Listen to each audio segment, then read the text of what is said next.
Alors, nous sommes heureux de pouvoir nous retrouver sur la plateforme afin de passer ensemble ce moment de louange et de méditation. Et comme c'est le début de notre semaine de prière, afin surtout de débuter ensemble cette semaine de prière. Alors, nous vous souhaitons à chacun une cordiale et fraternelle bienvenue. Et puisque nous nous trouvons un petit peu éloignés les uns des autres, eh bien, que le Saint-Esprit puisse nous unir afin que nous puissions louer ensemble et de tout cœur notre Dieu. Numéro 32, grand Dieu, nous te bénissons, nous célébrons tes louanges. Bon sabbat.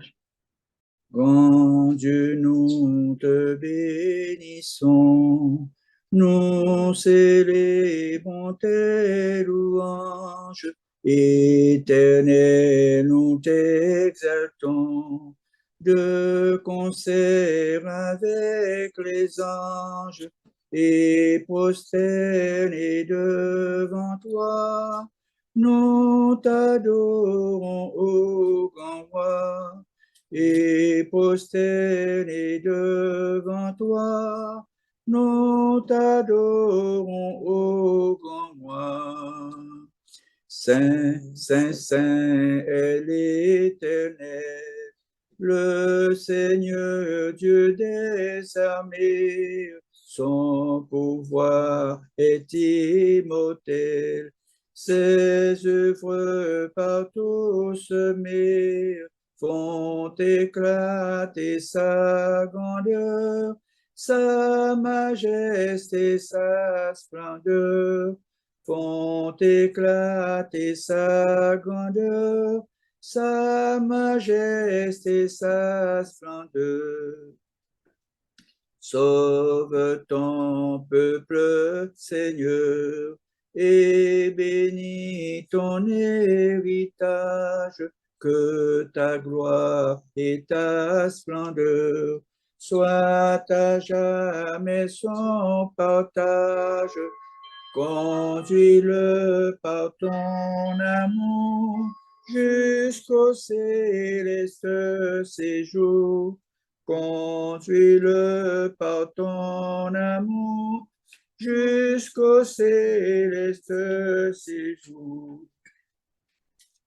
Puisse ton règne de paix s'étendre sur tout le monde dès maintenant à jamais, que sur la terre et sur l'onde, tout genou soit abattu au nom du Seigneur Jésus.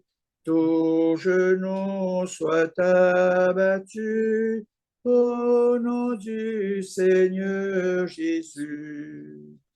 Gloire soit au Saint-Esprit, gloire soit à Dieu le Père, gloire soit à Jésus-Christ, notre Sauveur, notre frère. Ton immense charité dure à perpétuité. Son immense charité dure à perpétuité.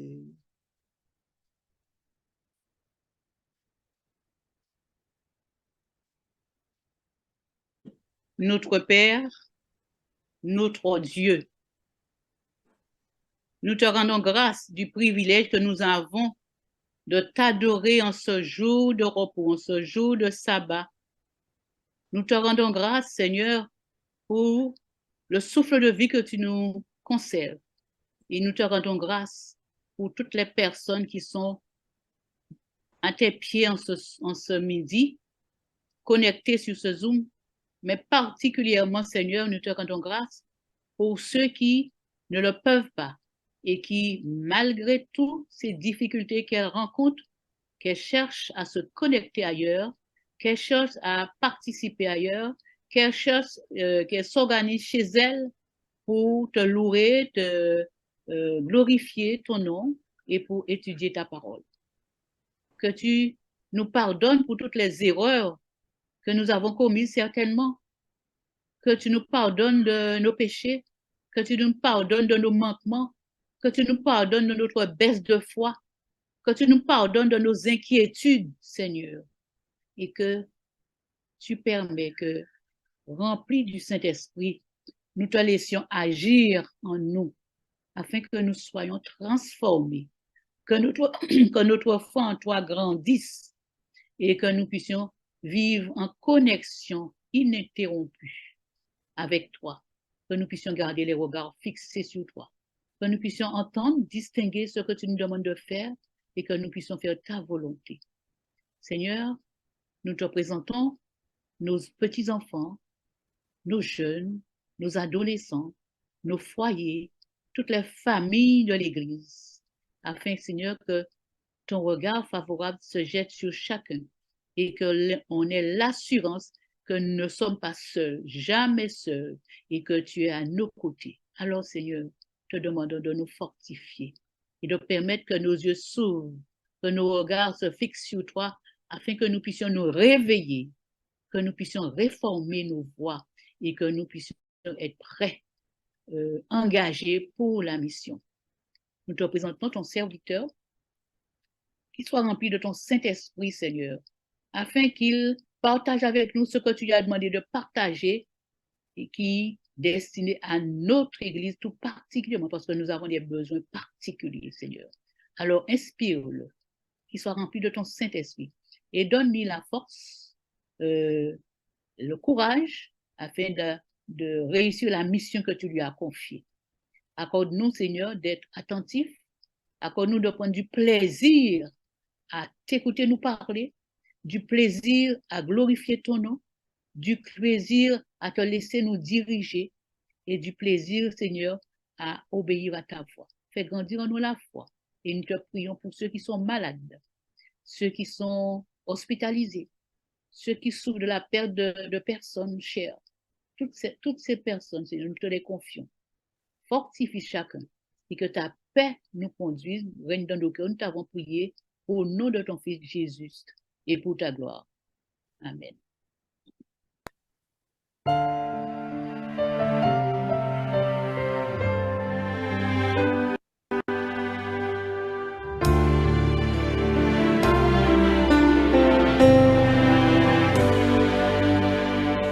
Viens, Seigneur, transforme-moi en ton serviteur.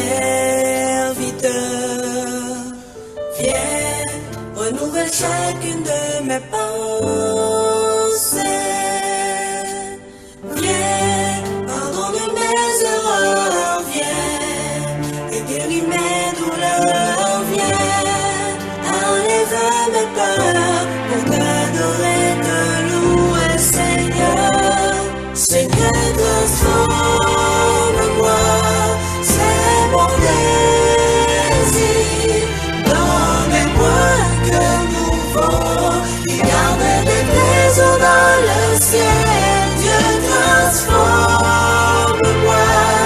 lave-moi tout entier. Seul ton sang a le pouvoir de me purifier.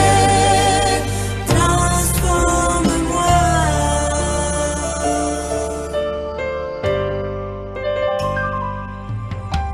Viens, Seigneur, conduis-moi vers ta présence.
Psaume de David. À l'Éternel la terre et ce qu'elle renferme, le monde et ceux qui l'habitent. Car il a fondé les mers et affermi sur les fleuves. Qui pourra monter à la montagne de l'Éternel? Qui s'élèvera jusqu'à son lieu saint? Celui qui a les mains innocentes et le cœur pur, celui qui ne livre pas son âme au mensonge et qui ne jure pas pour tromper. Il obtiendra la bénédiction de l'Éternel, la miséricorde du Dieu de son salut. Voilà le partage de la génération qui t'invoque, de ceux qui cherchent ta face, Dieu de Jacob. Pause. Porte, élevez vos linteaux, élevez-vous, portes éternelles, que le roi de gloire fasse son entrée. Qui est ce roi de gloire? L'Éternel, fort et puissant, l'Éternel puissant dans les combats. Portes, élevez vos linteaux, élevez-les, portes éternelles, que le roi de gloire fasse son entrée. Qui est ce roi de gloire? L'Éternel des armées. Voilà le roi de gloire. Pause. Nous allons nous incliner pour la prière.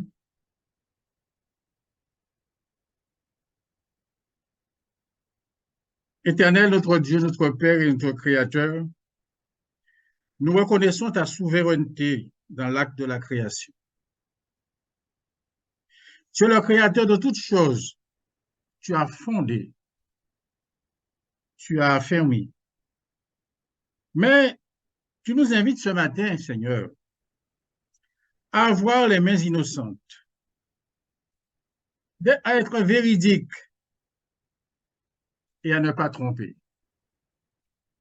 Merci, Seigneur, pour les bénédictions que tu nous attribues et que tu attribues à ceux qui restent dans le cadre de ta parole.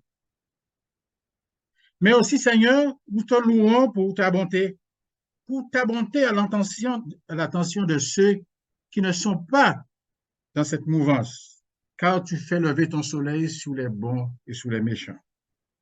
Mais en ce matin, Seigneur, tu nous invites, comme tu l'as dit dans ta parole, comme le psaume David le dit, porte, élevez vos linteaux. Et ce matin, Seigneur, nous voulions élever les linteaux de nos cœurs afin que tu puisses entrer dans nos vies et que nous soyons transformés. Amen. Nous te prions ce matin, Seigneur, et nous te remercions et nous te louons, et nous te remercions surtout pour toutes les bénédictions dont nous avons été l'objet, que ton peuple a eu pendant cette semaine.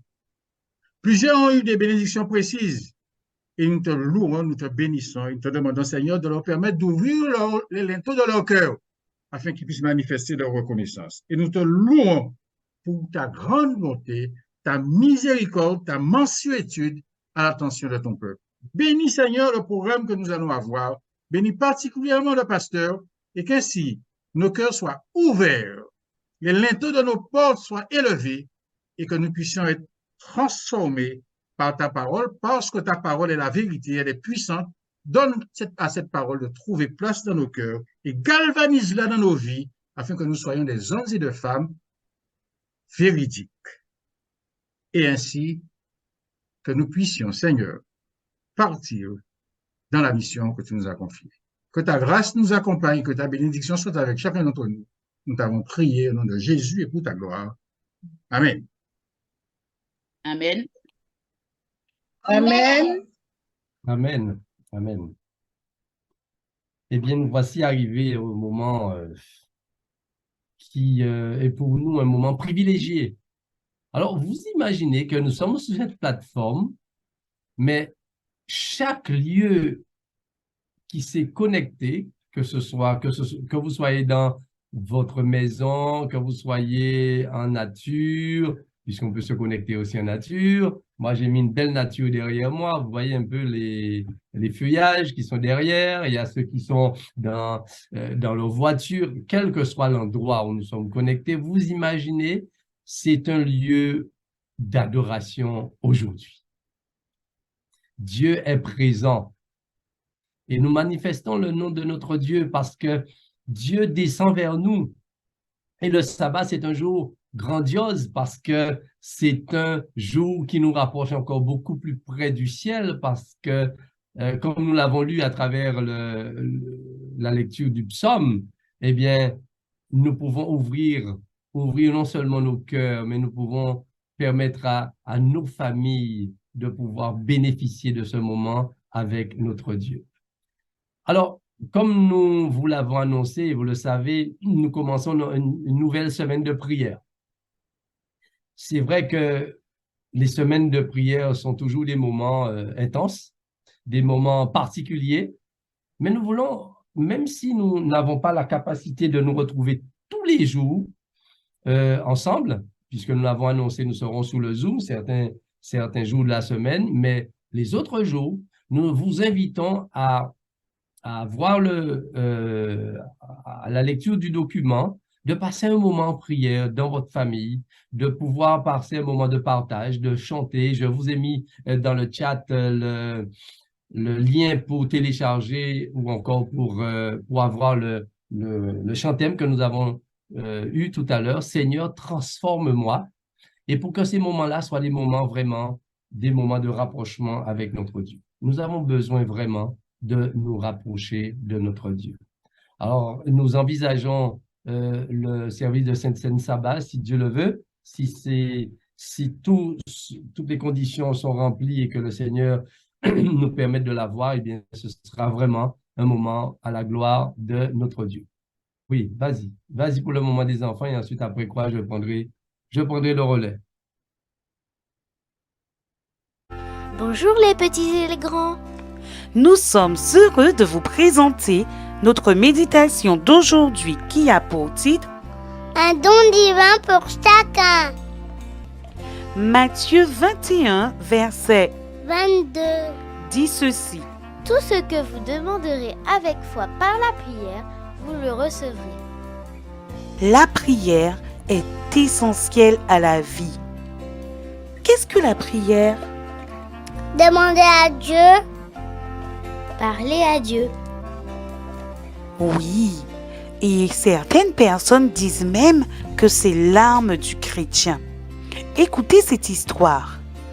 Nicolas traversait une grande rivière et subitement, le moteur de sa barque s'arrêta. Il essaya de le remettre en marche, mais il n'y parvint pas. Nicolas s'aperçut que le courant entraînait lentement son bateau vers une chute d'eau. Il prit la rame et commença à ramer de toutes ses forces. Mais malgré ses efforts, il n'avançait pas. Ses bras lui faisaient mal et il était épuisé. Pauvre Nicolas. Il recommença à ramer, mais aussi à prier avec ardeur. « Seigneur, aide-moi s'il te plaît. » Il sentit immédiatement que la barque se déplaçait lentement vers la berge et il l'atteignit sain et sauf. Cet après-midi-là, le Seigneur le protégea du courant qui l'aurait entraîné vers une mort certaine. La Bible relate le portrait d'une femme de foi, une femme de prière. Mariée à Elkana, Anne souffre de ne pas avoir d'enfant. Surtout que l'autre femme d'Elkana, Pénina, a déjà eu plusieurs enfants. Anne est désespérée, elle ne mange plus, elle pleure et rien ne peut la consoler. Auprès de Dieu, elle retrouvera sa joie de vivre. Alors que toute la famille est à Silo au temple pour adorer comme chaque année, Anne, très triste, se retire pour prier.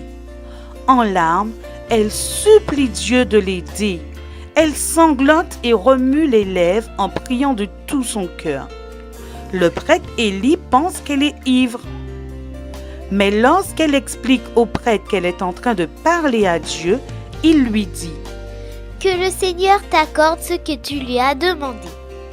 Anne s'est sentie beaucoup mieux.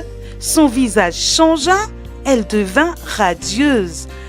Dans l'année, Dieu exauça sa prière. Elle eut un fils qu'elle appela Samuel. Anne avait fait une promesse à Dieu et elle ne l'a pas oubliée. Dès que Samuel fut sevré, elle le conduisit au temple pour qu'il serve Dieu. Anne eut par la suite 3 autres fils et 2 filles. Comme Anne devient un enfant de prière et comme Anne fait confiance à Dieu car il entend et exauce nos prières. Dieu peut réaliser à travers toi plus que ce que tu ne peux demander ou penser. Prions. Père céleste, fais que la prière devienne pour moi une belle expérience et que je lui accorde une grande place dans ma vie. Au nom de Jésus, Amen. Amen.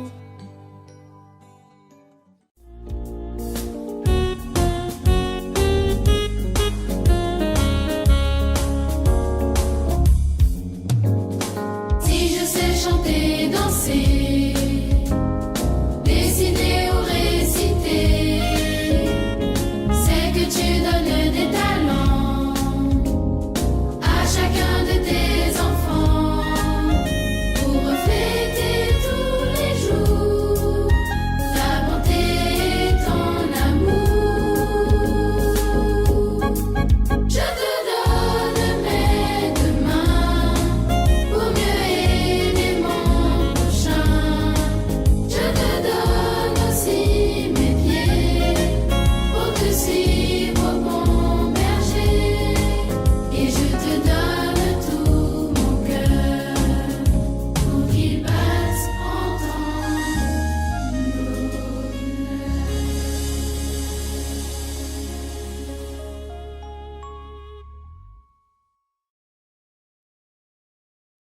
Très bien, merci d'avoir une belle histoire avec les enfants qui nous pousse à vraiment à tout donner à notre Dieu. Alors, je vais partager avec vous la présentation de ce matin. Permettez-moi de le faire rapidement.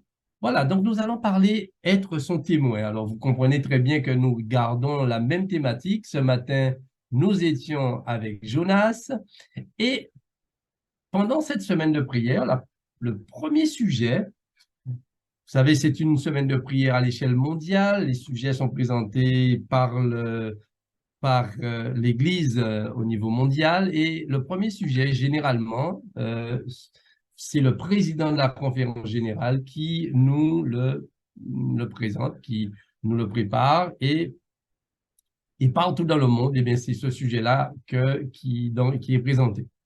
Alors, on va parler d'être son témoin. Alors, je voulais déjà vous poser une première question.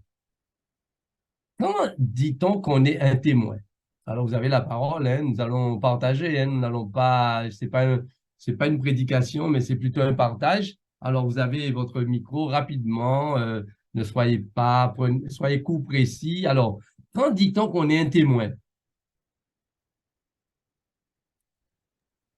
Quand on a vu, quand on a entendu, quand on était présent.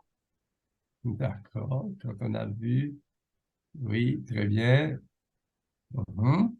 Donc, cela veut dire que pour qu'on parle de témoin, de témoignage, il faut avoir vécu quelque chose. D'accord? Il faut soit l'avoir vu, soit l'avoir entendu, mais on parle d'expérience. D'accord? On parle d'expérience. Maintenant,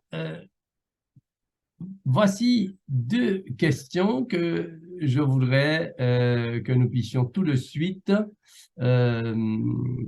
réfléchir. On va réfléchir, on va essayer pour soi-même déjà dans un premier temps, Et ensuite, après, au cours du partage, hein, nous allons voir, et si vous voulez réagir, hein, vous allez pouvoir le réagir. La première question, que sommes-nous prêts à sacrifier pour Jésus? Que sommes-nous prêts à sacrifier pour Jésus? Et la deuxième question, que sommes-nous prêts à sacrifier pour la mission?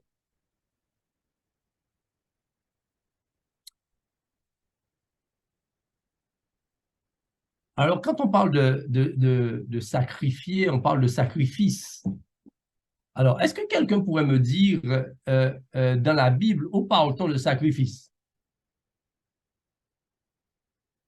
Où parle-t-on de sacrifice? Où est-ce que vous trouvez la première idée de sacrifice? En Éden, hein?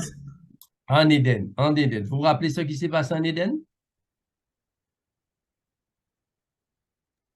Dieu a dû sacrifier un animal pour Mhm. habiller Adam et Ève.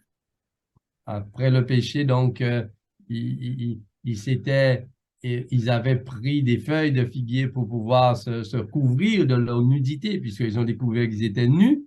Et Dieu, donc, va sacrifier un animal pour pouvoir, donc, prendre la peau et pour les recouvrir. Maintenant, que pouvez-vous dire? Alors, vous avez la parole, hein, il ne faut pas que ce soit la même personne qui parle, il n'y a pas de mauvaise réponse. Que pouvons-nous dire de ce premier sacrifice que Dieu lui-même va faire? Comment trouvez-vous ce sacrifice, ce premier sacrifice qui va être fait dans l'histoire de l'humanité? Comment trouvez-vous ce sacrifice-là? Je peux intervenir? Oui, mais il n'y a pas de souci, hein? Oui, mais c'est quand Dieu fait le sacrifice. C'est un petit agneau qu'il prend. Cet agneau-là n'avait rien demandé, il n'avait pas péché, il n'avait rien fait. Il ne méritait pas la mort. Et pourtant, il va mourir pour aller les protéger. Donc, c'est une notion de ce sacrifice, c'est une notion de payer à la place.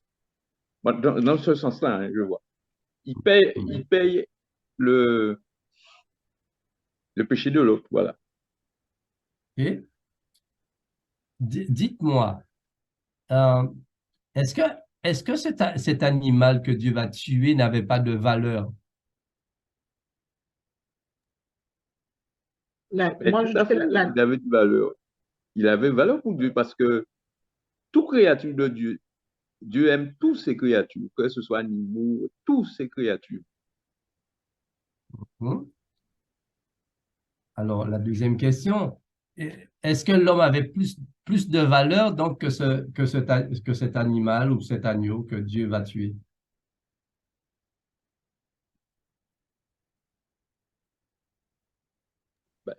Je suis obligé de... Je pense que l'homme a autant de valeur que l'animal. Simplement, Dieu a dû faire un choix. Et c'est pour ça, quelquefois, je trouve que, je me dis, quelquefois, c'est injuste de voir qu'on puisse priver la vie à un animal à cause de l'homme, quoi. Et les deux ont de l'importance, mais Dieu est obligé de faire un choix. Très bien, très bien, très bien. OK. De toute façon, on va revenir, hein, sur la notion de sacrifice tout au cours de cet entretien, de cette semaine, hein, puisque ça, c'est incontournable, c'est incontournable. Alors, on voit un peu ce que Dieu met en place pour pouvoir ainsi permettre à l'homme, puisque l'homme est perdu, hein, le péché a créé donc la cassure avec Dieu, donc l'homme est perdu. Et pour pouvoir ramener l'homme, pour pouvoir redonner vie à l'homme, eh bien, Dieu va mettre en place, eh bien, déjà, en tuant ce premier animal, c'est lui qui va le faire.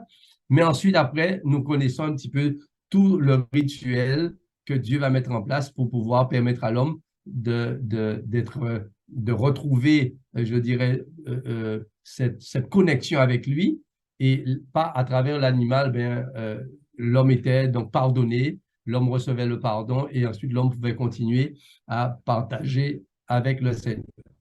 Nous allons pouvoir maintenant ouvrir la Bible dans Romains chapitre 4, versets 17 à 22. Romains chapitre 4, versets 17 à 22. Et là, nous allons trouver l'exemple d'Abraham, l'expérience d'Abraham. Bon, la semaine dernière, et nous avons pu voir, et aussi nous l'avons encore parlé d'Abraham ce matin. Donc, c'est une histoire que vous connaissez. Hein. Nous allons revisiter cette histoire et tirer quelques éléments, puisque ce que nous voulons, je dirais, retenir, c'est être un témoin. Et nous voulons partir avec ce matin avec le sentiment que Dieu nous veut que nous soyons donc ses témoins. Alors, quelqu'un pourrait lire, hein, prenez votre Bible, ou encore si vous pouvez lire à l'écran, vous pouvez aussi le faire, les versets 17. Alors, s'il y a un enfant qui voudrait nous lire ce texte, ça serait très bien, ou un jeune, les versets 17 à 22.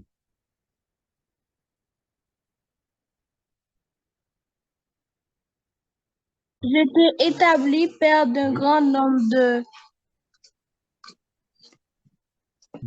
nations.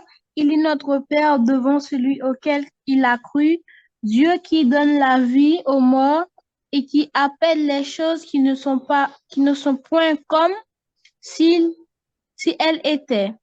Espérant contre toute espérance, il crut en sorte qu'il devient père d'un grand nombre de nations, selon ce qui lui avait été dit, telle sera ta postérité. Et sans faiblir, dans la foi, il ne considéra point que son corps était déjà usé, puisqu'il avait près de 100 ans et que Sarah n'était plus en état d'avoir des enfants.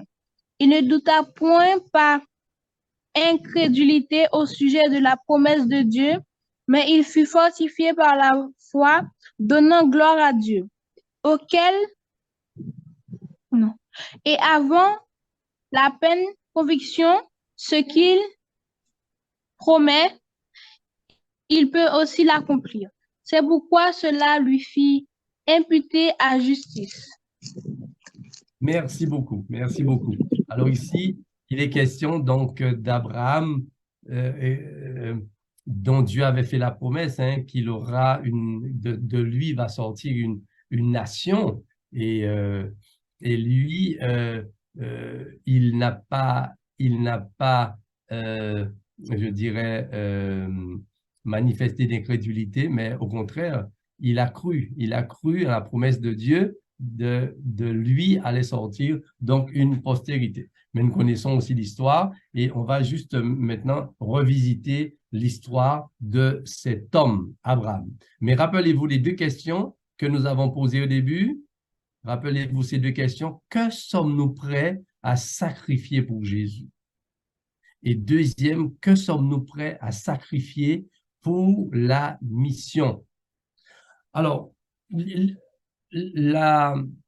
l'expérience d'Abraham, c'est une expérience extraordinaire. Pourquoi? Parce que Abraham, déjà dans un premier temps, nous savons, c'est quelqu'un qui n'est pas, qui fait pas partie je dirais, du peuple de Dieu. Abraham, c'est une personne qui vit en Ur en Chaldée. Vous connaissez les Chaldéens. Les Chaldéens, ben, c'était des personnes qui adoraient des idoles. Il vit dans une ville très animée, une ville où on fabriquait toutes sortes d'ornements, une ville où il y avait beaucoup d'affaires qui se passaient. Et il faut dire aussi que le paysage qui entourait la ville était un paysage, je dirais, de troupeaux, de moutons, de chèvres. Il y avait beaucoup d'agriculture. Il y avait aussi de l'irrigation qui permettait que, eh bien, les gens avaient à profusion de la nourriture, que ce soit de l'orge, de la lentille, etc. Et tout cela permettait à à cette contrée dure d'être une contrée prospère. Et la ville était surtout, nous dit l'histoire, dominée par ce qu'on appelle des temples qui avaient une forme de pyramide, mais ces temples-là étaient dédiés au dieu de la lune qui s'appelait Sin, S-I-N, le dieu de la lune. Et souvent, les nomades, ceux qui arrivaient par là, participaient au sacrifice. Et même, on dit qu'en Ur en Chaldée, les sacrifices d'humains, ce n'était pas seulement d'animaux, mais le sacrifice des humains était pratiqué. Alors, imaginez-vous Abraham qui vit dans une ville comme cela. Maintenant, la ville, le temple construit après la rébellion du Tour de Babel, vous vous rappelez de la Tour de Babel, qui symbolise la confusion. C'était aussi un endroit d'idolâtrie, de paganisme. On n'adorait pas le vrai Dieu, on adorait des idoles. Eh bien, voilà que Abraham vit dans cette ville-là. Et maintenant, la chose, c'est que lorsqu'on vit dans une ville comme cela, est-ce que vous pensez qu'on ne reçoit pas l'influence, on n'est pas influencé par ce qui se passe quand on vit dans une ville comme cela? Est-ce qu'aujourd'hui, les personnes qui vivent, par exemple, dans les grandes villes, aujourd'hui, en Guadeloupe, nous n'avons pas de grandes villes, hein? Bon, c'est vrai qu'on parle de Pointe-à-Pitre, mais Pointe-à-Pitre n'est pas comme par exemple Los Angeles ou New York ou Londres ou Paris, ces grandes métropoles où les gens viennent là pour pouvoir se faire plaisir, pour pouvoir vivre, d'accord, vivre dans tout le luxe, etc. Maintenant, est-ce que vous pensez que Abraham, dans cette ville-là, ne recevait pas ou encore n'était pas sollicité par tout ce qui se passait donc dans cette ville? Que pensez-vous? Vous avez la parole. Après avoir dit un petit peu comment cette ville-là était, comment pensez-vous qu'Abraham pouvait, ayant toute cette sollicitation dans cette ville de Chaldée, comment, d'après vous, Abraham pouvait être épargné de toute cette sollicitation? Je pense qu'il n'y a qu'un Dieu qui pouvait l'épargner, parce que je prends un exemple. Nous voyons des panneaux publicitaires. Cela nous influence, hein? Quoi qu'on puisse dire, hein? La publicité nous influence. Donc, vivre dans une ville, on va dire corrompue, on essaie d'être épargné, on essaie de s'éloigner. Mais quoi que l'on puisse, on est mélangé aux autres. D'accord. Très bien. Est-ce que quelqu'un d'autre a quelque chose à ajouter? Moi, je pense qu'Abraham avait la crainte de Dieu. Abraham connaissait Dieu. Abraham avait la crainte de Dieu. Et Abraham connaissait aussi tout ce qui était en abomination aux yeux de Dieu. Donc, pour ne pas s'éloigner de son Dieu et pour ne pas déplaire à Dieu, il s'en est détourné, tout simplement. Très bien.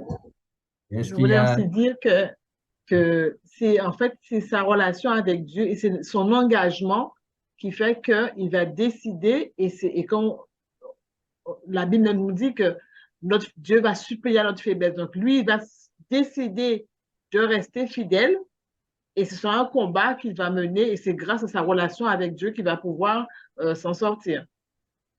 Mais c'est un combat de tous les jours. Très bien. Donc, ce que vous voulez me dire et ce qu'on partage là maintenant, vous voulez me dire, quelle que soit la situation, quel que soit le contexte, quel que soit l'environnement, quand nous avons la crainte de Dieu, on peut rester ferme dans sa conduite. C'est cela. C'est ça. Il faut aussi noter.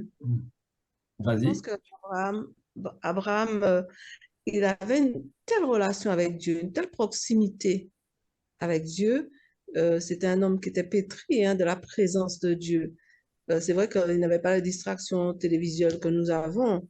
Elles vont en grandissant. En grandissant, nous, contemporains, c'est ce que nous vivons. Mais Abraham avait cette présence. Il avait toujours la présence de Dieu. Donc, c'est ce qui, je pense, l'a gardé. Ok, très bien. Il y avait quelqu'un d'autre qui voudrait intervenir? Oui, en effet, le frère Angéville. Hmm. Donc, au départ, quand Dieu l'a appelé, Dieu l'a établi. Il a cru. Ensuite, on se rend compte il a une foi, sa foi est costaud. Il n'a pas de doute de ce que Dieu lui demande de faire dans sa mission. Et là, son fortifiant, c'est sa foi dans la promesse de Dieu. Et même quand il avait le corps usé, il avait l'esprit alerte. Donc, il pouvait être influencé, mais il n'était pas influençable parce qu'il avait une relation étroite avec celui qui l'a établi. Et ensuite, il avait une conviction que la mission à laquelle Dieu lui avait confié, quand bien même les difficultés, il aurait gagné, il aurait atteint l'objectif. Et ça, il avait une foi solide. Très bien. Donc, vous voulez dire dans le partage que la foi d'Abraham ne se manifeste pas quand il sort de son pays pour aller maintenant là où Dieu voulait l'emmener, mais plutôt qu'il avait déjà développé une foi, même en vivant dans cette ville corrompue, cette ville d'apostasie en Chaldée, c'est ça? Tout à fait.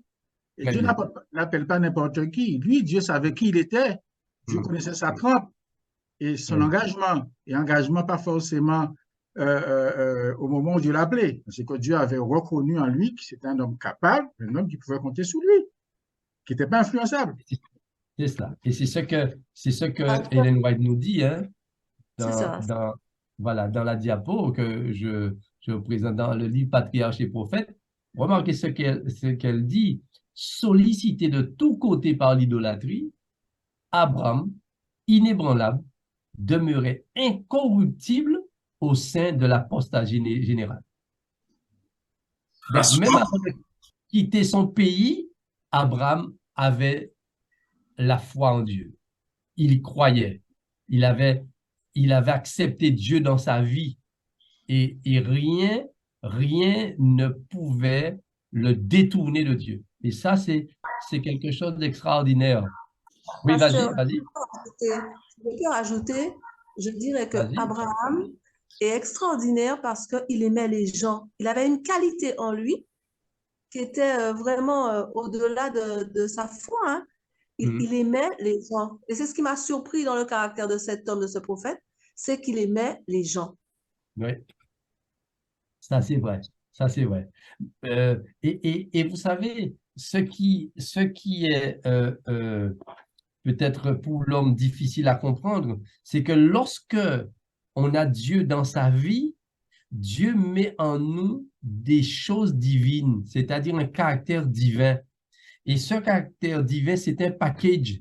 Et c'est pourquoi, quelque part, lorsque nous prions pour que Dieu mette en nous l'esprit ou encore pour que Dieu nous conduise par son esprit, c'est pas, Dieu ne donne pas son esprit à demi.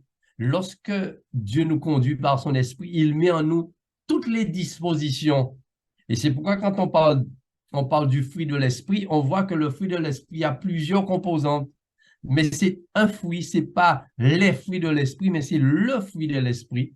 Et ce fruit-là, eh bien, il y a la joie, la paix, la patience, etc. Donc, Dieu nous donne tout. Et dans le cas d'Abraham, eh bien, Dieu, par la foi qu'il avait, par cette connexion avec Dieu, eh bien, Dieu lui avait donné la capacité de pouvoir, et ce que tu dis là est juste, de pouvoir aimer les autres, de pouvoir avoir compassion, de pouvoir rester fidèle. Et je crois que lorsque nous parlons de témoignage, certainement, Abraham déjà, en Ur en Chaldée, il témoignait déjà pour Dieu.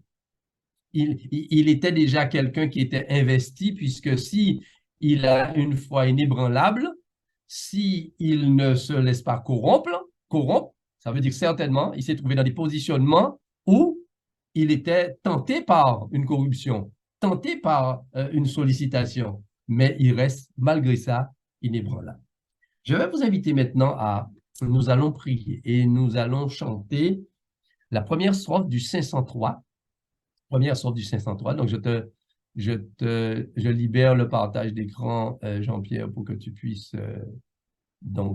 afficher donc, le 503. Ô toi qui donnes la vie, à tes pieds je veux m'asseoir. Comme s'asseyait Marie à l'heure douce du soir. Comme s'asseyait Marie à l'heure douce du soir. Merci, merci beaucoup. Alors, nous allons avoir des prières individuelles, parce que ce qu'il nous faut au cours de cette semaine de prière, c'est que vraiment, nous avons lancé un mouvement de prière dans le secteur. Nous avons aussi lancé un mouvement de prière dans l'Église.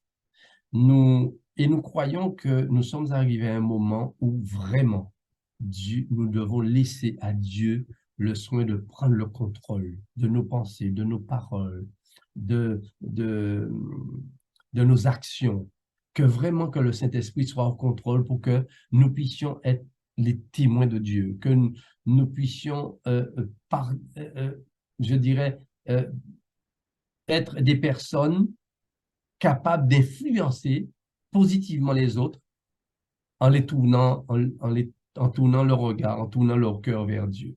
Donc, nous allons demander à Dieu maintenant, alors que j'affiche les quelques sujets de prière, nous allons prendre quelques minutes pour confesser et remercier Dieu pour son pardon. Confesser nos fautes. Ce matin, nous avons vu à travers la leçon combien de fois nous avons peur, combien de fois nous sommes négligents, combien de fois nous sommes pris par tellement de préoccupations que nous ne pouvons pas partager, nous n'avons pas le temps de partager avec les autres. Nous allons demander à Dieu pardon pour cela et nous allons dire au Seigneur maintenant, voilà Seigneur, je me mets à ta disposition, je me mets à la disposition des autres. Ensuite, après, nous allons demander à Dieu pardon. Pardon pour avoir négligé de demander. Demander quoi? Demander continuellement le Saint-Esprit. Nous devons vraiment tous les jours réclamer le baptême du Saint-Esprit. Que Dieu nous baptise. Parce que nous croyons des fois faire de bonnes choses, mais qui sont des fois aussi contraires à la volonté de Dieu. Nous allons demander à Dieu pardon d'avoir négligé de demander donc d'être baptisé chaque jour pour la fidélité, pour le baptême du Saint-Esprit. Et en troisième lieu, nous allons remercier Dieu pour sa fidélité, parce que lorsque nous demandons pardon à Dieu, lorsque nous confessons nos péchés, Dieu il est fidèle et juste pour les pardonner. Donc, trois choses. Premièrement, confesser nos négligences, demander à Dieu pardon pour toutes les fois où nous ne sommes pas à côté de sa volonté. Deuxièmement, nous allons prier Dieu pour l'effusion du Saint-Esprit en nous, personnellement.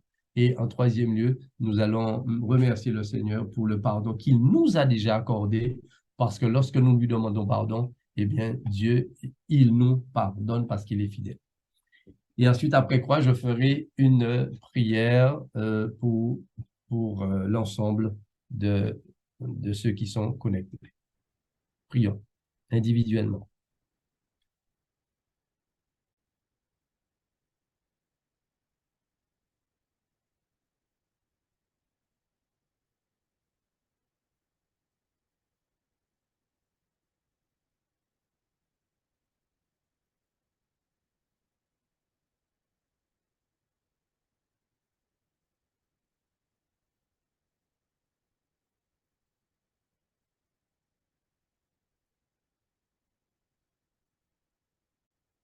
Père éternel, Dieu Tout-Puissant,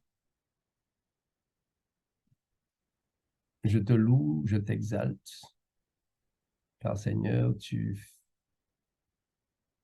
démontres encore une fois ce matin combien tu nous aimes. Combien, Seigneur, tu veux permettre que nous soyons des instruments puissants entre tes mains. Nous avons eu l'exemple de Jonas ce matin et maintenant nous partageons l'exemple d'Abraham. C'est des hommes, Seigneur, de la même nature que nous. Mais ces hommes, Seigneur, ont su s'abandonner entre tes mains. Ont su, avec, Seigneur, les possibilités que tu leur donnais, la foi que tu leur donnais, à pouvoir, Seigneur, croire en tes promesses et croire que lorsque nous t'acceptons dans notre vie, tu prends en main cette vie et tu nous conduis parce que, Seigneur, ce que tu veux avant tout, c'est que nous puissions être bénéficiaires des grâces, des bénédictions, mais aussi que nous puissions les partager avec les autres. Nous voulons te demander pardon collectivement. Seigneur, ton Église n'a pas été ce qu'elle devrait être. Et c'est pourquoi, Seigneur, en ce matin, te demandons pardon toutes les fois où nous avons erré dans notre façon de faire les choses, dans notre façon de pouvoir planifier les choses, croyant, Seigneur, que c'est ta volonté, et bien souvent nous sommes passés à côté. Nous voulons te demander pardon aussi pour toutes les fois où nous avons négligé en tant qu'Église de pouvoir réclamer la puissance de ton Esprit Saint, puisque tu dis, Seigneur, de demander l'Esprit, de réclamer, Seigneur, sa présence, puisque quand nous réclamons cette présence, eh bien, par là même, nous nous mettons dans les conditions pour recevoir cette pluie, cette puissance, cette présence, cet accompagnement. Alors, Seigneur, pardonne-nous et permets en ce matin que ton Église puisse être dans les dispositions, comme les disciples dans la chambre haute, pour pouvoir recevoir la puissance de ton Esprit. Nous voulons aussi, Seigneur, te remercier parce que nous savons que lorsque nous venons vers toi et que humblement nous nous repentons, humblement nous reconnaissons nos lacunes, nos imperfections, nos manquements, tu es toujours prêt à nous pardonner. Alors merci de bénir tous ceux et toutes celles qui sont connectés. Bénis les familles représentées. Bénis ton Église et même ceux qui ne sont pas là, même ceux qui ne sont pas connectés. Nous te prions là où ils sont, de pouvoir permettre qu'ils reçoivent aussi cette bénédiction. Mais surtout, Seigneur, qu'ensemble, nous puissions aller de l'avant, sachant que tu as établi ton Église pour pouvoir être la lumière du monde, mais aussi le récipiendaire de ceux qui doivent être sauvés. Que ton nom soit béni en Jésus, nous t'avons prié. Amen.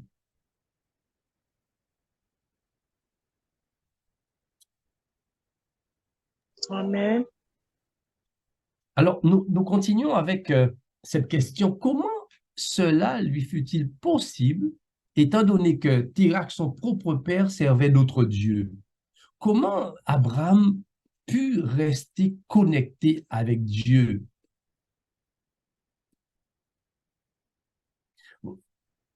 Vous savez, lorsque nous lisons le récit biblique, bien souvent nous voyons des choses qui nous dépassent et que nous ne pouvons qu'attribuer à Dieu. C'est vrai que Abraham est l'arrière-petit-fils d'Héber, son arrière-grand-père, petit-fils de Sem, fils de Noé. Donc, lorsque nous remontons la généalogie, on voit effectivement qu'Abraham, sa descendance était des personnes, notamment Héber, Sem, Noé, c'était des personnages qui aimaient Dieu et qui avaient une grande relation avec Dieu. Cependant, à travers les âges, nous voyons aussi comment cette vie consacrée à Dieu peut aussi se ternir avec les âges. Et nous voyons aussi à travers certaines générations. Cependant, Abraham a su de ses ancêtres, hein, Dieu a guidé les choses de telle manière que, arrivé à Abraham, eh bien, Dieu soit encore présent dans les familles. Et le texte biblique nous dit que c'est par la foi qu'Abraham, lors de sa vocation, eh bien, qu'est-ce qu'il va faire? Il va obéir. Et il va partir pour un lieu qu'il devait recevoir un héritage et qu'il partit sans savoir où il allait. Nous connaissons donc l'histoire et nous n'allons pas revenir à l'histoire d'Abraham, mais nous voyons que voilà qu'un homme qui croit en Dieu, qui a toute confiance en Dieu, qui vit en phase avec Dieu, eh bien, il va maintenant laisser tout pour pouvoir ainsi démontrer sa foi en Dieu. Et le texte biblique nous dit qu'Abraham va quitter tout ce qu'il avait. Il va quitter cette civilisation riche pour aller où, d'après vous? Où est-ce qu'Abraham va? Où est-ce que Dieu conduit Abraham? Dans une belle ville? Je dirais, dans le luxe? Où est-ce qu'Abraham va? Son pèlerinage c'est fait où? Dans le désert. Dans le désert, mes amis. Dans le désert. Abraham va marcher dans le désert. Et vous savez, le désert, c'est un endroit, et quand on parle, on dit que c'est un endroit désert, tout de suite, qu'est-ce qu'on voit? On voit la chaleur, on voit qu'il n'y a pas beaucoup de culture. Qu'est-ce qu'on voit encore dans le désert? Des bêtes sauvages? Il y a qui sable. Sable? Il y a qui sable. Mais oui, il n'y a pas de la beauté dans le désert. D'accord? Il y a des déserts froids aussi, il n'y a pas que des déserts chauds. Ah, c'est cela. Oui, mais là, c'était chaud. Il y a des déserts froids, mais le désert est un endroit où... Oui, parce que, vous savez, ce matin, je partageais avec une de nos sœurs, et vous savez, dans le désert, on peut faire 50 degrés, hein? Mais aussi, ça peut descendre des températures très, très basses le soir. Et tout cela, Abraham va le vivre. Mais pourquoi il va le vivre? Pourquoi nous, en tant que chrétiens, on peut arriver à vivre ces choses-là? Sortir d'un état je dirais, de prospérité, on est tranquille, on n'a pas chaque mois pensé qu'est-ce que je vais donner à manger, comment je vais vivre, etc. Hein, on a ce qu'il faut, et même des fois à profusion. Pour maintenant, eh bien, qu'est-ce qui fait qu'un homme sort de cette situation pour ensuite, après, partir? Il ne sait même pas où est-ce que Dieu le conduit. Certainement, il connaissait, hein, puisqu'il y a les Bédouins qui passaient, il y a des caravaniers qui passaient à travers Ur en Chaldée et qui traversaient toute la contrée. Donc, certainement, il savait que quand on sort en Ur en Chaldée, eh bien, on va traverser le désert, et il se dit, mais par expérience, il connaît. Peut-être lui-même a fait des avancées dans le désert, mais en tout cas, il était dans une ville, il habitait en Chaldée. Qu'est-ce qui peut pousser bien Abraham à suivre Dieu dans le désert, d'après vous? Pourquoi il suit? Je ne sais pas qu'est-ce qu'il fait. Comment?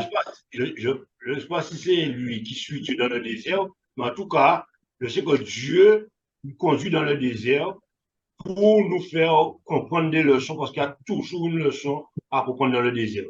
Et je pense que pour asseoir encore la foi d'Abraham dans le fait que Dieu est vraiment tout pour lui, pour qu'il puisse encore comprendre cette notion-là, il faut passer dans cette situation où on est privé de tout ce qui est luxe, et pour maintenant vraiment asseoir encore sa foi dans ce Dieu qui pourvoit à tous les besoins, en tout cas même primaires, de ses enfants dans l'immédiat. Et dans le désert, là aussi, c'est vraiment dépendre totalement de ce qui est là maintenant dans l'existence. Très bien. Maintenant, alors, il faut savoir aussi qu'Abraham, étant un homme de Dieu, qu'est-ce qu'il va faire dans le désert? Parce qu'il est un témoin, Abraham.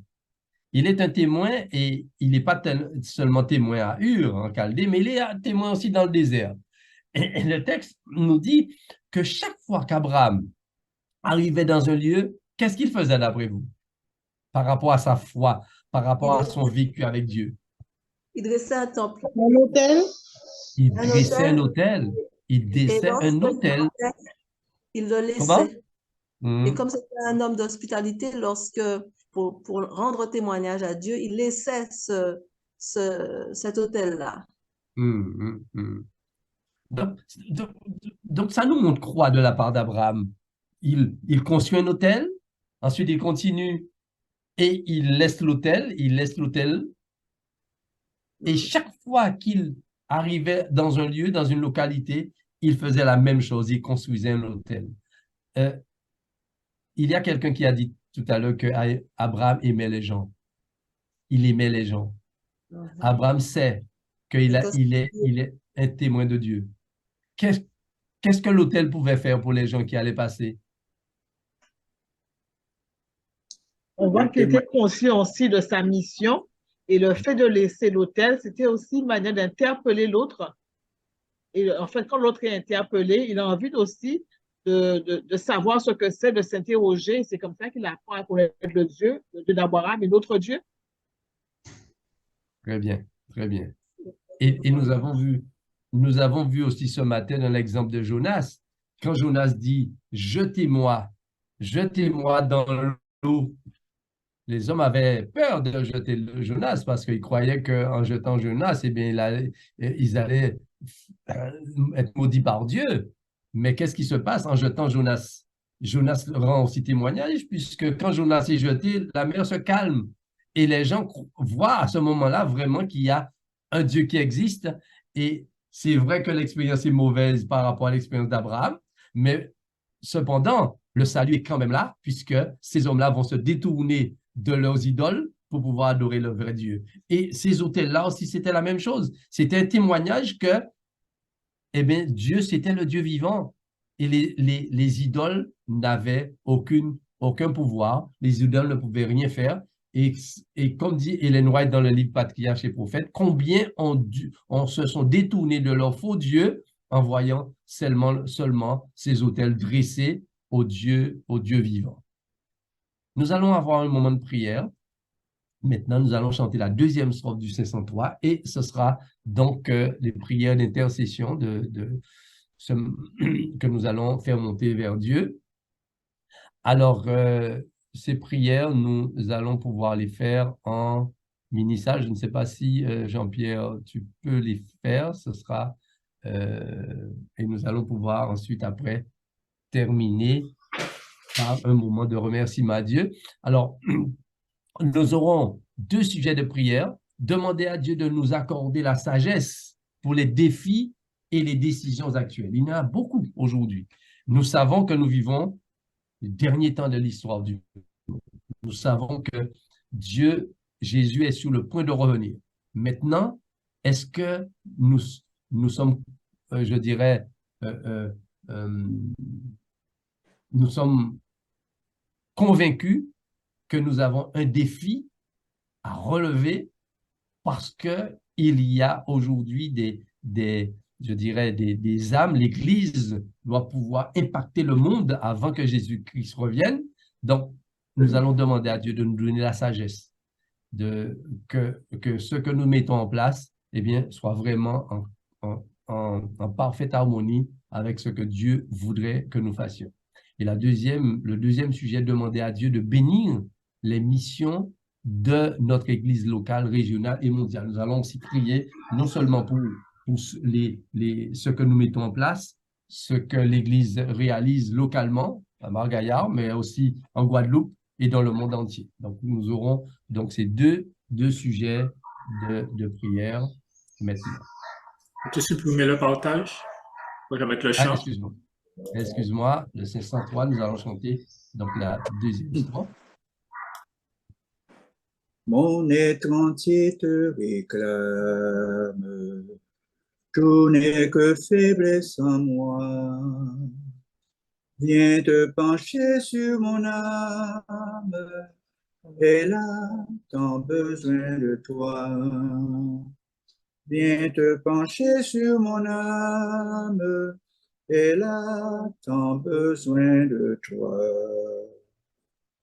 Nous allons juste avoir 5 minutes dans les salles, Jean-Pierre, si possible.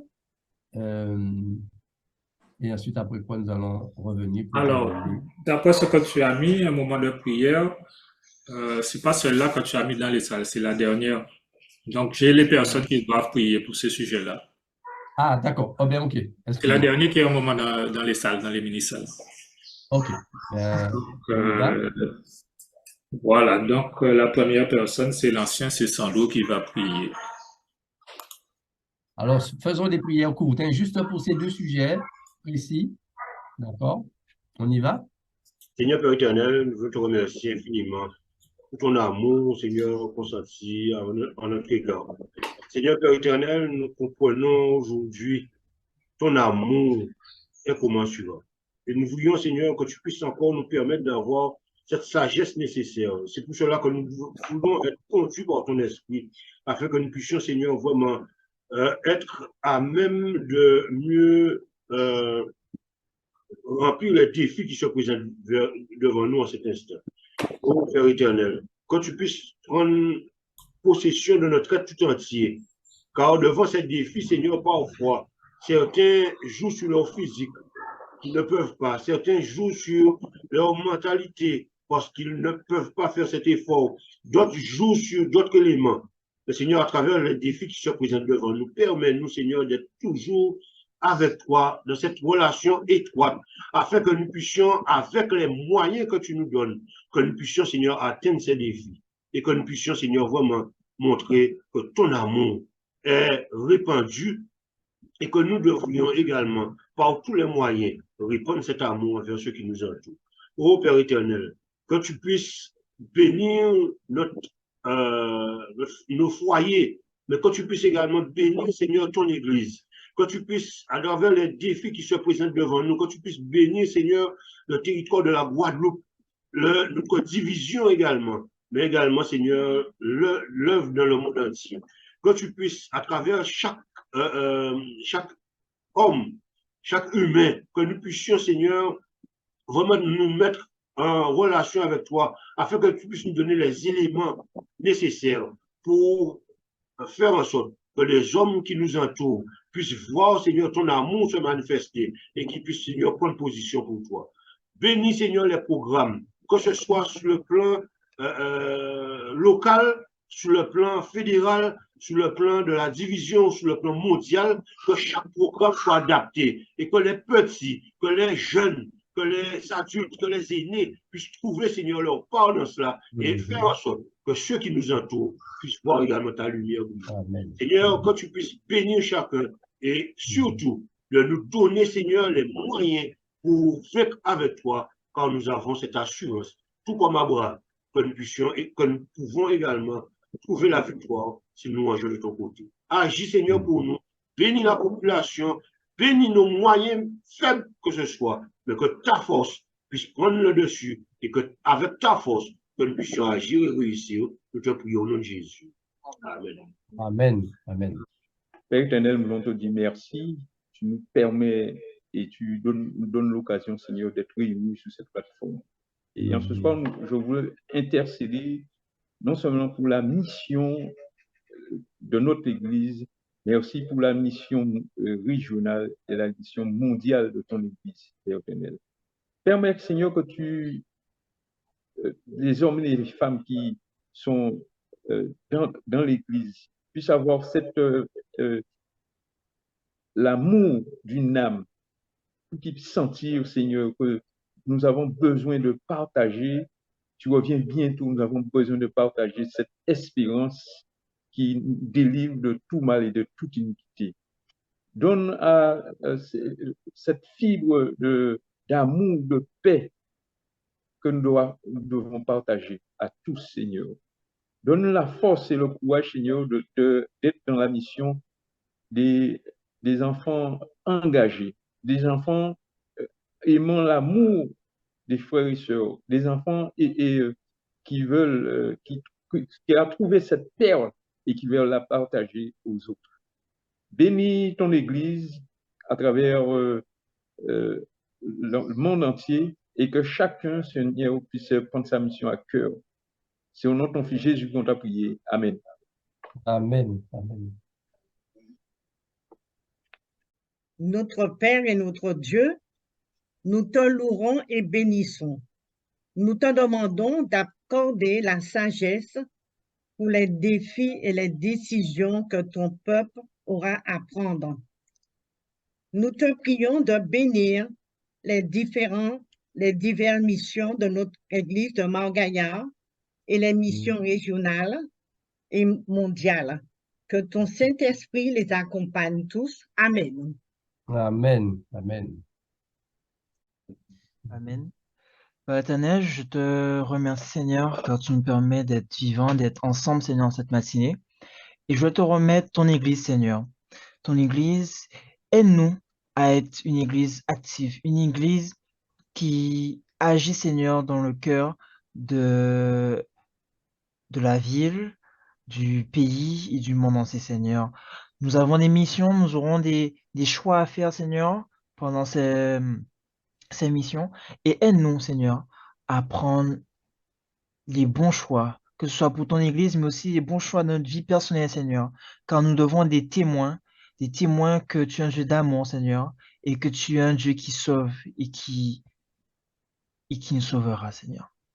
Je te remets entre tes mains, Seigneur, chaque membre de l'Église adventiste dans le monde entier, et aide-nous, Seigneur, pendant cette mission, à partager ton amour.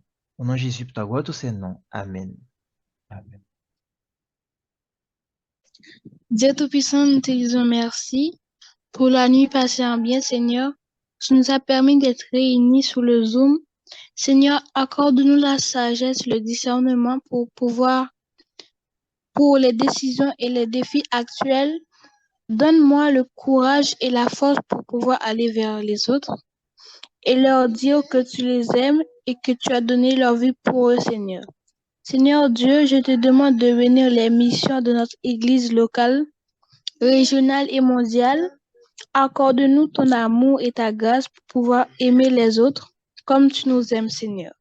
Au nom de Jésus, pour ta gloire. Amen. Merci pour ces prières. Merci pour ces prières. Et alors, nous allons, avant de terminer, voir que à travers la vie d'Abraham, nous voyons qu'Abraham va commencer déjà dans sa petite famille, mais Abraham et Dieu, ce qu'il voulait, c'est que nous puissions commencer à Jérusalem, mais comme Jésus a dit, après Jérusalem, il y a, vous vous rappelez, qu'est-ce qu'il a dit, Jérusalem ensuite? Samarie. Samarie, dans la Judée, jusqu'aux extrémités de la terre.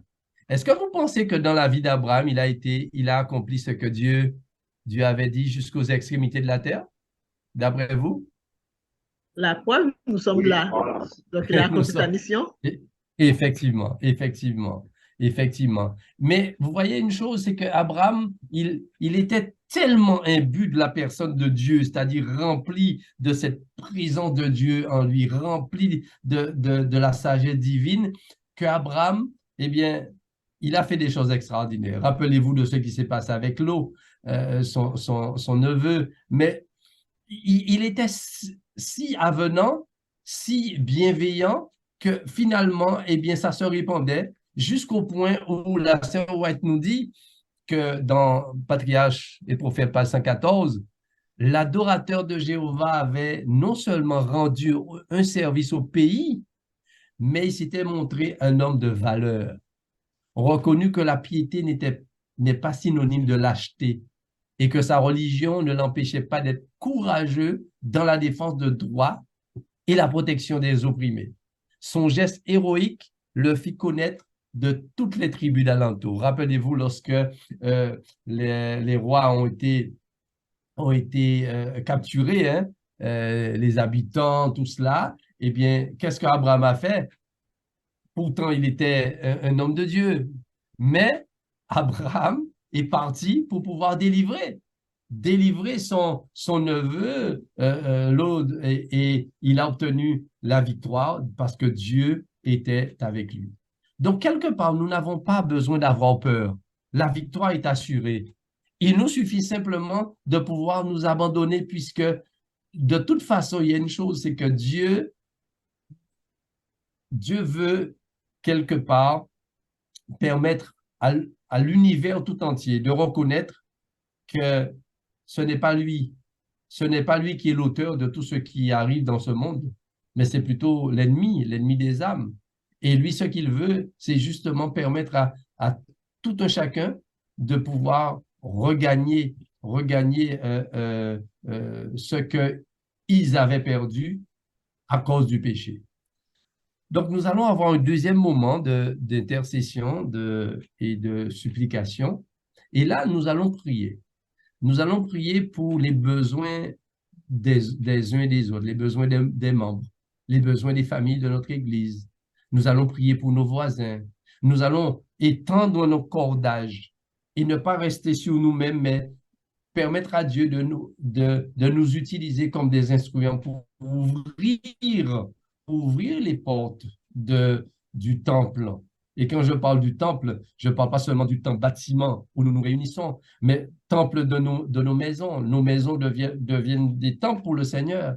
Notre voiture, tout ce que nous avons puisse être à la disposition des uns et des autres, et cela pour pouvoir permettre à quelqu'un de pouvoir connaître Dieu, de pouvoir connaître l'amour de Dieu. Et nous allons pouvoir ajouter d'autres sujets. Et nous avons 5 minutes pour faire cela. Donc, priez pour les besoins des membres d'Église, priez pour les familles de notre Église, priez pour nos voisins, et nous pouvons énumérer les collègues de travail. Nous allons aussi prier pour les personnes que nous voulons voir se convertir et accepter Christ dans leur vie. Et donc, nous allons faire ceci dans mini-salle, si Jean-Pierre veut bien.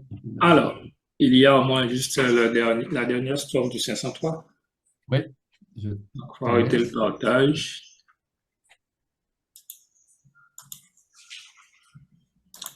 Maître, à tes pieds je m'incline, je t'appartiens sans retour. Verse en moi ta paix divine, répands en moi ton amour. Verse en moi ta paix divine, répands en moi ton amour. Vous pouvez donc ajouter d'autres sujets, vous pouvez prier pour d'autres sujets. S'il y a un sujet particulier, priez pour que Dieu nous ouvre les portes pour que nous puissions avoir ce poteau-là réparé, pour que nous puissions nous retrouver donc sabbat, Dieu voulant, donc à l'église pour le service de commune.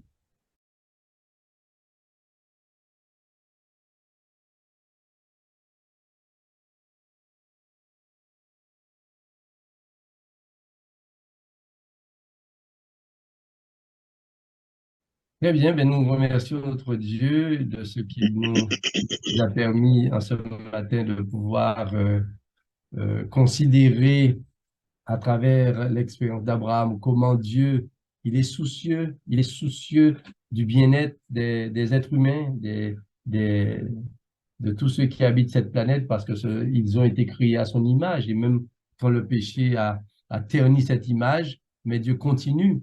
Et dans l'expérience d'Abraham, nous voyons que Abraham a su, par la confiance qu'il avait envers Dieu, eh bien, il a su répondre à l'appel de Dieu, mais aussi répondre aux besoins des autres.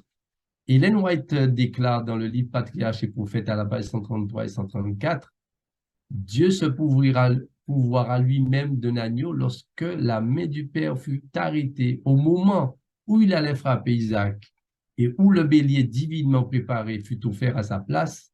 Alors la lumière se fit sur le mystère de la rédemption, et mieux qu'auparavant, les anges comprirent le plan merveilleux conçu par Dieu pour assurer le salut de l'humanité.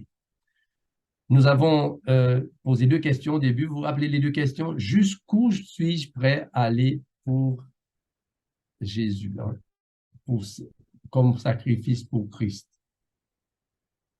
Et aussi sacrifice pour la mission. Abraham a su, à travers le sacrifice, parce que c'est vrai qu'il allait sacrifier Isaac, mais en même temps, c'était un sacrifice pour lui de pouvoir donner ce qu'il avait le plus précieux, parce que Dieu lui avait dit qu'à travers Isaac, eh bien, il allait être le père d'une grande nation. Mais ce qui est essentiel, c'est que Abraham crut à Dieu et cela lui fut imputé à justice. Que Dieu nous bénisse ce matin et que nous puissions dire merci au Seigneur. Merci au Seigneur pour son amour infini. Merci aussi au Seigneur pour sa grâce qu'il nous donne chaque jour. Et permettons à Dieu de nous utiliser vraiment, comme il a utilisé Abraham, comme il a utilisé les hommes dans la Bible, les femmes de la Bible, comme il a utilisé aussi sa servante Ellen White. Et aujourd'hui, il utilise encore des hommes et des femmes, des jeunes pour la mission. Que nous puissions, à travers cette semaine, à travers les méditations, que nous puissions vraiment dire, Seigneur, écoute, le moment est arrivé pour que je puisse vraiment me donner entièrement à toi. Et que cela nous aide à grandir dans la foi, parce que ce que Dieu veut, c'est que notre témoignage soit un témoignage exceptionnel, puisque nous savons que nous sommes placés dans le monde pour pouvoir conduire les âmes à Jésus par notre foi, par notre conviction et par les actions que nous portons.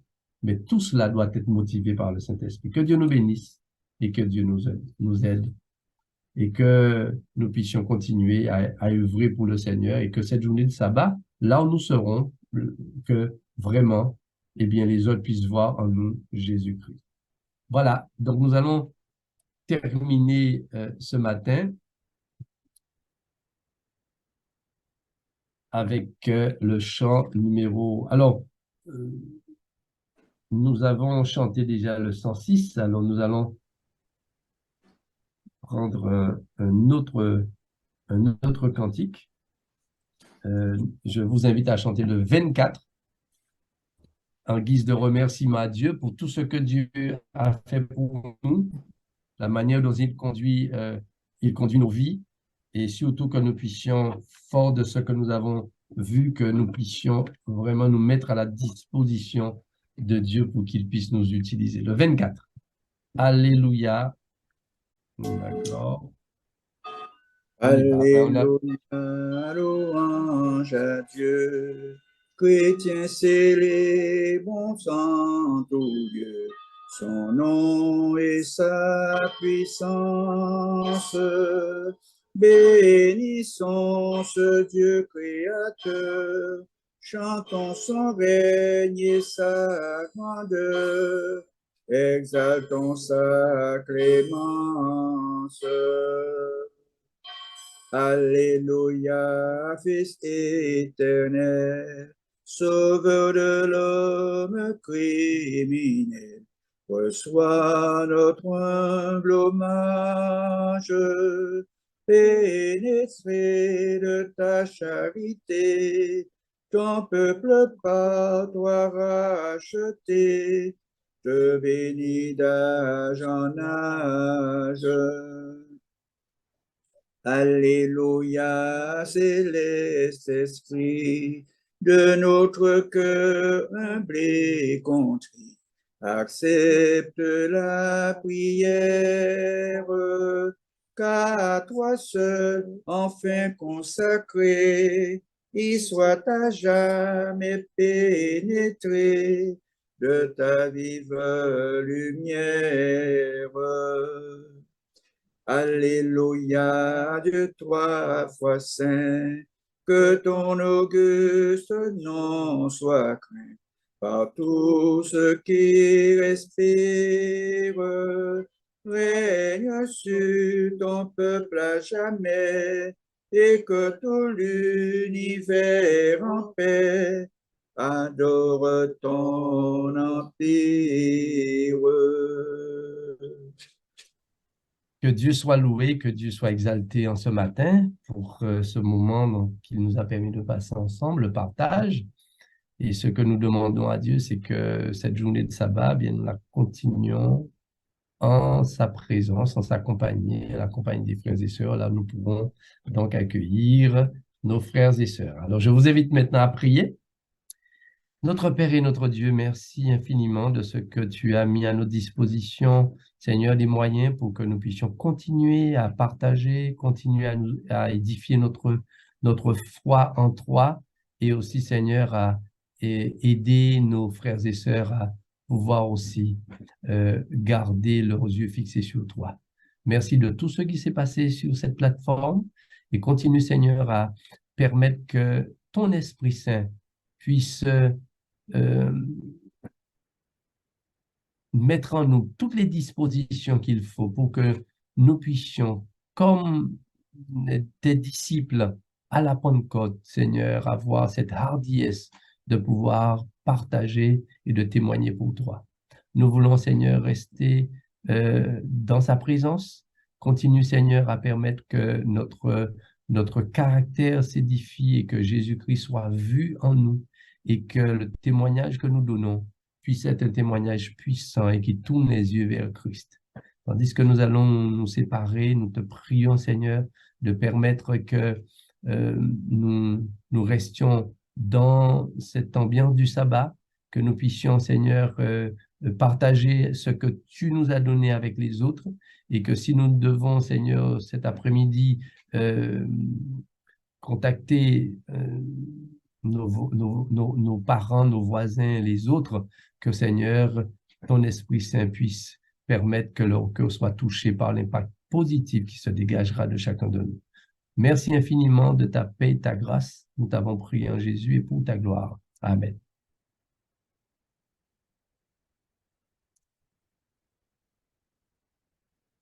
Amen.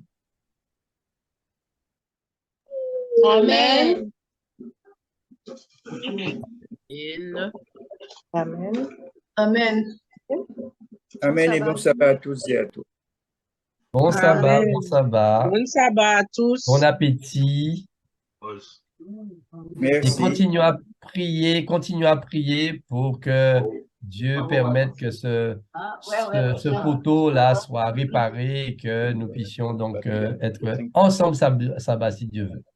Amen. Amen. Poser une question à Et Frère bon Nanette. sabbat à tous. Attends, il y a une question, Frère Jérémy. Frère Nanette. Jacques, Oui. est-ce que tu peux nous donner les nouvelles de Fred?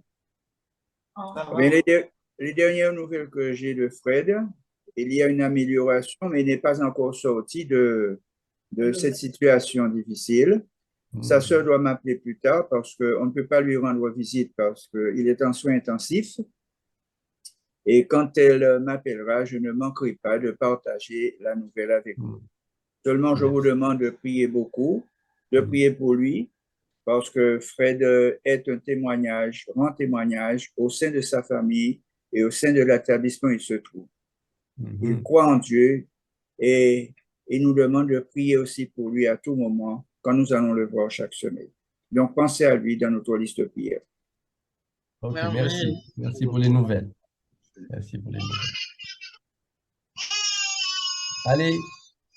Okay. Allez, bon appétit. Ok, bye bye. D'après ça, on comprend déjà les pour bâtir mon la manger, ça l'a calculé là. Bon appétit à tous.